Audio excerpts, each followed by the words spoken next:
Cricket board Inzamam-ul हक अपने ओहदे से मुस्ताफ़ी हो गए हैं। कुछ एलिगेशंस थे उनके ऊपर, जिसके लिए फाइंडिंग कमेटी बनाई गई, जिसके बाद चीफ सेलेक्टर इंजमामुल हक की जानिब से ये फैसला लिया गया है। उन्होंने अपने ओहदे से इस्तीफा दे दिया है। पाकिस्तान की क्रिकेट की परफॉर्मेंस इधर से उधर हो जाती है, वो आप क्रिटिसाइज कर सकते हैं क्रिकेट के ऊपर, बट आई थिंक पर्सनल जिंदगी के ऊपर I think Inzi definitely hurt हुआ है। और उसने जो शाहिद ने इंतजाम के ऊपर जो इस वक्त उनको एक्यूज किया गया है वो ये है कि यहाँ पे फेवरेटिज्म हुआ है और नेपोटिज्म हुआ है। चूंकि वो एक कंपनी के साथ इन्वॉल्व थे और ये प्लेयर जो है वो उनके साथ साइन अप है और ये कंपनी एज एन एजेंट इनकी जो है वो इनको रिप्रेजेंट करती है। तो बात यह है कि अगर जो लड़के वहां पे गए हैं और वो जाहिर इनका कॉन्ट्रैक्ट इज्जत से बड़ी चीज़ कोई नहीं है, मैं ये समझता हूँ। और जो भी ओवरऑल हुआ है, क्योंकि इज्जत से बढ़कर कुछ है ही नहीं। मुझे जो पता चला है वो ये है कि इंजी भाई को टाइम दिया था मेरे ख्याल में ऑफिस में उन्होंने कल कहा अपने इंटरव्यू में कि मैं मिलूंगा। हाँ, लेकिन मेरे ख्याल में मुलाकात नहीं हो सकी। चेयरमैन साहब ने क्योंकि फाइंडिंग कमेटी बना ली थी। मुल्क ने इस्तीफा दे दिया है। शहजाद मलिक हमारे नुमाइंदे हमारे साथ हैं, उनसे बात करेंगे। जी शहजाद। जी हाँ, इंजमामुल हक और प्लेयर्स का जो स्कैंडल जो गुज़िश्ता एक दो रोज से जो गर्दिश कर रहा है उसके ऊपर बड़ी डेवलपमेंट आई है। चीफ सेलेक्टर इंजमामुल हक ने अपना इस्तीफा चेयरमैन ज़कार शरीफ को भेज दिया है, जबकि इंजमामुल हक ज़कार शरीफ से मुलाकात के लिए पाकिस्तान क्रिकेट बोर्ड के दफ्तर में आए थे, लेकिन चेयरमैन ज़कार शरीफ से इंजमामुल हक की मुलाकात ना हो सकी। आप इसको कैसे देखते हैं? आई थिंक डिग्निटी वाला फैसला, इज्जत वाला फैसला। उसकी बात यह है कि पिछले एक दो दिन में बड़े लोगों ने अपने मीडिया में आके इंजमाम के बारे में बहुत ऐसी बातें की हैं जो नामुनासिब भी थी, कई अल्फाज तो बिलो द बेल्ट भी थे। तो आई थिंक उसके ऊपर देखते हुए एक इतना बड़ा प्लेयर है पाकिस्तान का कप्तान रह चुका है और पाकिस्तान टीम के सबसे ज्यादा रन उसके इंटरनेशनल, उसके बावजूद आई थिंक अगर वो चीफ सेलेक्टर बन के पाकिस्तान को सर्व करने आए थे, और अगर ठीक है पाकिस्तान की क्रिकेट की परफॉर्मेंस इधर से उधर हो जाती है, वो आप क्रिटिसाइज कर सकते हैं क्रिकेट के ऊपर, बट आई थिंक पर्सनल जिंदगी के ऊपर I think Inzi definitely hurt हुआ है। और उसने जो शाहिद ने कहा कि डिग्निटी के साथ, इज्जत के साथ ये अपना जो इस्तीफा दिया है चेयरमैन साहब को और जितने क्रिकेट बोर्ड को, आई थिंक ये बहुत एक वाइज डिसीजन है और इस पे मेरा ख्याल लोग बहुत अप्रिशिएट करेंगे उसको। नहीं, और यही होना चाहिए। अपनी डिग्निटी से बढ़ के कोई चीज़ नहीं होती, अपनी इज्जत से बढ़ के कुछ नहीं होता। पास्ट में हमने देखा बहुत दफ़ा कोई ना कोई बात आई, मगर उस बात के पीछे किसी ने अपनी नौकरी नहीं छोड़ी। मगर आप अगर अपनी डिग्निटी के ऊपर कॉम्प्रोमाइज़ नहीं करते, लाला इज्जत तो तभी मिलती है।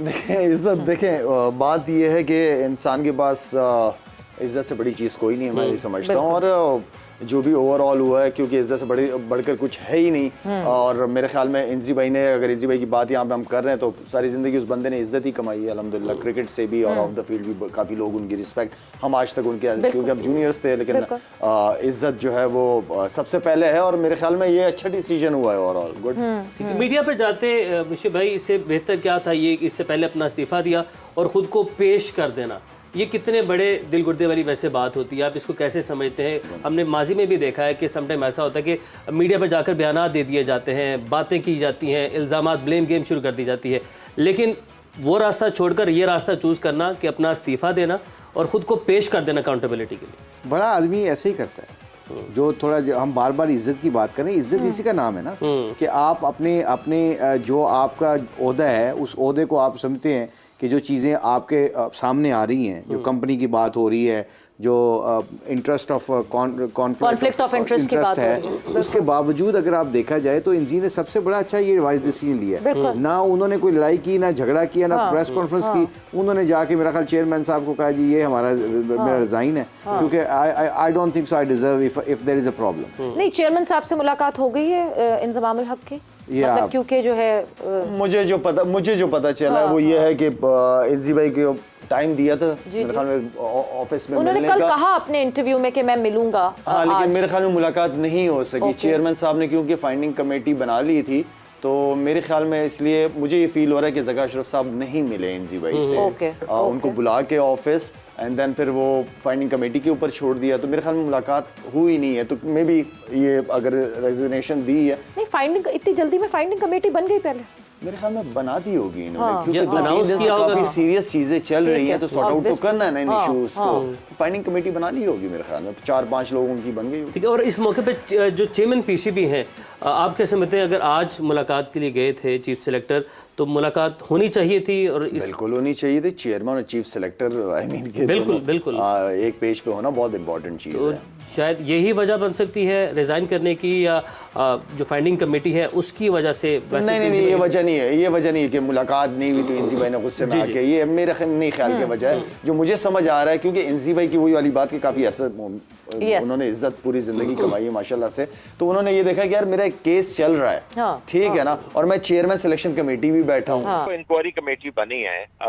सबसे पहले बेस तो यह है कि इंतजाम के ऊपर जो इस वक्त उनको एक्यूज किया गया है वो ये है कि यहाँ पे फेवरेटिज्म हुआ है और नेपोटिज्म हुआ है। चूंकि वो एक कंपनी के साथ इन्वॉल्व है और ये प्लेयर जो है वो उनके साथ साइन अप है और ये कंपनी एज एन एजेंट इनकी जो है वो इनको रिप्रेजेंट करती है।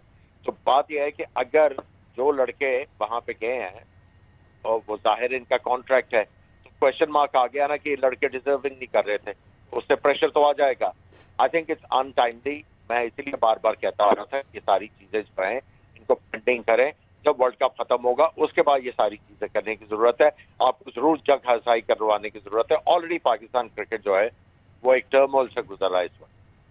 बिल्कुल ऐसा ही है। पाकिस्तानी क्रिकेट चूंकि एक मेगा इवेंट खेल रहा है पाकिस्तानी टीम, तो ऑलरेडी बहुत सी मुश्किलात का सामना करना पड़ा है, क्योंकि जैसे कि अभी आपने कहा कि बहुत सारे ऐसे खिलाड़ी हैं जो कि ये कह रहे हैं कि जी फेवरेटिज्म हुआ है, और बहुत से ऐसे खिलाड़ी जो ये कह रहे हैं कि उनको मौका नहीं दिया जा रहा। लेकिन दूसरी वहीं पर भी इंतजाम की जानिब से भी यही कहा गया है कि ये इल्ज़ाम उन पर बार बार लगता है टीम सिलेक्शन का। तो आपको लगता है कि ऐसी चीज़ें होती हैं और वो असर रखती हैं?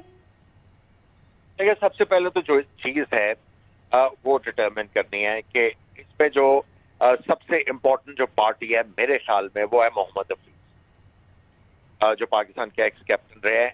उनसे पूछा जाना चाहिए कि वो किन वजूहात की वजह से उस वक्त वो एडवाइजरी कमेटी से परे हट गए, किस चीज़ की वजह से वो खुश नहीं थे सिलेक्शन के मामलों में जिसकी वजह से वो परे हटे। ठीक है, वहां से आपको सिरा पकड़ के आगे चलना होगा। और जब चेयरमैन क्रिकेट बोर्ड बार बार ये कह रहे हैं कि मैंने सारा जो है वो पावर चीफ सेलेक्टर को दी हुई थी कि उन्होंने सारा कुछ करना है, तो उसके बाद ये जो डॉक्यूमेंट्स आए हैं और उसके बाद इंतजामुल हक बजाय ये कहने के मैं सवालात का जवाब दूंगा, वो मीडिया आके आप टोटली डिनाई कर देना कि मेरा इसके साथ ताल्लुक ही कोई नहीं है। अगर वो आके ये बात कर देते हैं तो मामला तो जो है वो, अगर कोई इसमें एम्बिग्यूटी है तो वो भी क्लियर हो जाएगी। लेकिन वो भी जो है वो अभी तक खुल के वो बात नहीं कर रहे, इसलिए जो है वो कंफ्यूजन है। और जो उनका इस्तीफा है उससे जो है वो आईब्रोज और ज्यादा रेज हो रही। ठीक है आमिर साहब, साथ ही रहेगा। सलीम खालिक साहब ने हमें ज्वाइन किया है। सलीम साहब, बड़ी खबर है, अचानक से इस्तीफा आना, कितनी सदाकत है खबरों में और इल्जामात कितने हद तक ठीक हैं जो अचानक से इस्तीफा सामने आया? जी, क्योंकि मैंने ही ब्रेक की थी तो मैं आपको पूरे वसूख से कह सकता हूँ कि खबर बिल्कुल ठीक है ये, और अगर ठीक नहीं होती तो इस्तीफा सामने नहीं आता इंतजाम साहब का। मैं थोड़ा बैकग्राउंड आपको इसका बताऊं कि एक कंपनी है याजू इंटरनेशनल के नाम से, जिसमें इंतजामुल हक, मोहम्मद रिजवान और इनका एजेंट तलहा, इन तीनों के 25% शेयर थे। बरतानिया में रजिस्टर्ड ये कंपनी, इसके पूरे डॉक्यूमेंट मेरे पास थे। जब मेरे पास डॉक्यूमेंट आए तो मैंने राब्ता किया तलहा से। मैंने तलहा से पूछा जो इनके एजेंट है, तो उन्होंने कहा जी ये बिल्कुल ठीक है और ये दुनिया भर में ऐसा होता है। उन्होंने मुझे मिसालें दी कि सरीनिया विलियम के जो एजेंट हैं या दूसरों के हैं वो लोग भी ऐसे करते हैं, इन्वेस्ट करते हैं प्लेयर के बिहाफ पे, तो हम लोग भी करते हैं, इसमें कोई गैर मामूली बात नहीं है। तो उन्होंने जब तस्दीक कर दी थी तो हर तरह से फिर मैंने देख के उस खबर को शाया कर दिया था।